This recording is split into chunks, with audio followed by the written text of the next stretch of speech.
Jane McCall and the Twilight Stacks. Chapter 6. The Magic. Signing into the library was a familiar procedure for Jane by now. However, she headed to the nonfiction section instead of fantasy today. The Fairwood Middle School library was arranged symmetrically, with the fiction and nonfiction sections split by a path to the front desk. 4 rows of dark wood shelving 6 books tall and 5 blocks deep were arranged perpendicular to said path in each section. Fiction was on the left, nonfiction on the right. There were a few people in the fiction section, but only one other person was perusing the nonfiction. That was just fine by Jane. She zigzagged through the shelves until she found the section on medicine. It was smaller than she'd like, but beggars couldn't be choosers. "Let me know if I'm right," she said in jest. She ran her fingers along the spines and pulled a book out at random. The First Responder's Handbook. Seemed promising enough. As soon as she opened the book, though, she knew it wasn't right. She flipped through a few pages anyway, but the feeling didn't fade. If anything, it got worse. She put the book back and pulled out another, only for the same feeling to hit before she could even pull it off the shelf. On top of that, her stomach scar was starting to hurt. She pushed the book back and tried the next book down, but knew it was wrong as soon as her hand brushed the spine. Her head was starting to feel overstuffed and wobbly, and her stomach felt as though she'd swallowed a live coal. The sensations frightened her. "What's happening?" she asked in a whisper. She backed away from the shelf, afraid to touch any more books. Her hands went to fists at her sides, and she took deep breaths until the lightheadedness faded. So, that was weird. It hadn't hurt, not like her headaches had been hurting, at least. If the ideas it had been relaying were right, it may even have been helpful. Was the problem that she had pushed herself too hard? She didn't want to believe the force or entity or whatever was malicious. Between her encounters with an evil magician and a distressed dreamweaver, she was losing hope of the magic she'd always believed in being used for good at all. She leaned in to examine the book she'd touched. The First Responder's Handbook, Wound Care for Dummies, A History of Vital Signs. 2 hardcovers and a paperback. Nothing unusual on the spines. Slightly dusty, but not suspiciously so. She couldn't see anything which might have triggered whatever that attack had been. She lifted a hand to try again, but blanched when she saw her fingers. From her fingertips to her wrist, her hand had turned as black as ink. She nearly screamed. Instead, she made a sound like a boiling tea kettle being strangled and flailed her arm as though she could shake the stain off. When that didn't work, she rubbed at it until her skin grew warm with friction. That didn't work either. Now she was really freaking out. She raised her palm to eye level in an attempt to get a better look at the stuff. Up close, she could make out every line and ridge in her skin. This wasn't a coating, rather it was though her very cells had been dyed. She curled her hand into a fist and didn't feel anything strange.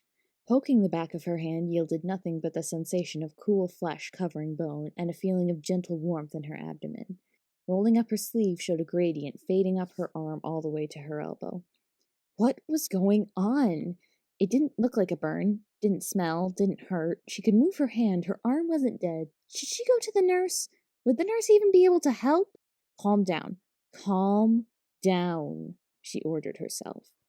An immediate wave of peace swept through her, and she all but staggered with relief. Okay, that wasn't natural. It felt like magic? Was this magic? Did she have magic? One way to find out.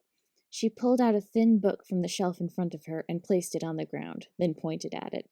"Fly into my unmarked hand," she ordered. A heat built in her stomach. The book's pages fluttered. It hopped once, twice, then lifted into the air and gently dropped into her open palm. She stared at it. Blinked. Blinked again.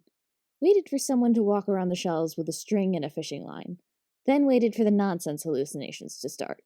Neither happened. She put the book back on the shelf and bit her arm to smother hysterical laughter. The mark tasted like skin. Biting it hurt. Jane was one surprise away from a mental breakdown. She might have been in the middle of one, actually. The hysteria burned itself out eventually. Jane unlocked her jaw and winced at the ache. The teeth marks in her arm were deep, but hadn't broken skin. She'd bruise, assuming the black mark didn't hide it. The mark hadn't receded, and she felt a sudden fear that it was permanent. Okay. This was fine. She had, I glanced at the clock, 20 minutes before the final bell. That meant she had 20 minutes until someone would notice her arm. Plenty of time to fix the whatever it was, assuming she could fix it. She slunk into the back corner of the room and pressed her back against the shelves. The edges dug into her spine, but the sensation was grounding. She flexed her hand and flipped it over. Now that she was only panicking a little, she could admit that the effect was cool. It worked with her outfit, too. A cosplayer would pay good money for the secret of her makeup. She snorted at the thought and felt better. After a quick glance around to ensure nobody was looking her way, Jane closed her eyes. Meditation had never been her strong suit, but a few deep breaths centered her enough to focus on her body. The first thing she noticed was the heat behind her navel. It felt as though someone had lit a candle in her core. The threads of the warmth ran to her back and wound around her spine. They split off at shoulder level and spread to her arm, where they diffused into the gradient. None of it felt bad, just strange. An increase in intensity would explain the stomach pain, though. Jane wasn't sure what to do. She'd identified something. Sure. Fat lot of good it did her when she had no clue what that something was or how it worked. The look at her hand showed that the marking wasn't changing. Okay. Focus. Could she throttle back the heat? She assumed that was the manifestation of whatever magic was causing this. Her magic. She had magic. She stared down the glove and pictured it retreating, pulling heat back into the threads in her arm. A flare of near burning shot up her arm, but the blackness started to recede. Jane breathed deeply and kept pulling on the magic. It fought, but Jane's will was stronger. This was either a part of her, she both hoped and feared that was the case, or a condition imposed on her, and she was sick and tired of being ruled by her body's whims. If she could gain control of this in any way, she would. Come on, go away, she said. After a final moment of resistance, something clicked into place and the pain subsided. Jane sighed in relief and checked out what she'd managed to do. The glove-like stain had been replaced by an ink streak bracelet. It could have passed for a tattoo, except for how it shimmered with a faint iridescence. Jane held it up to the light and twisted her wrist to watch the play of color. It looked like an echo of abalone nacre. Pretty, she couldn't help but think. More importantly, hideable. The bell jolted her out of her reverie. She tugged down her sleeve to hide the mark and was grateful she'd decided to wear a jacket. When she got home, she'd swipe some concealer and setting spray from the stash her mom kept in the bathroom. It wouldn't be a permanent solution, but it would suffice until she figured out what was happening to her. Queries, kudos, or concerns? Like, comment, and subscribe. Thanks for listening.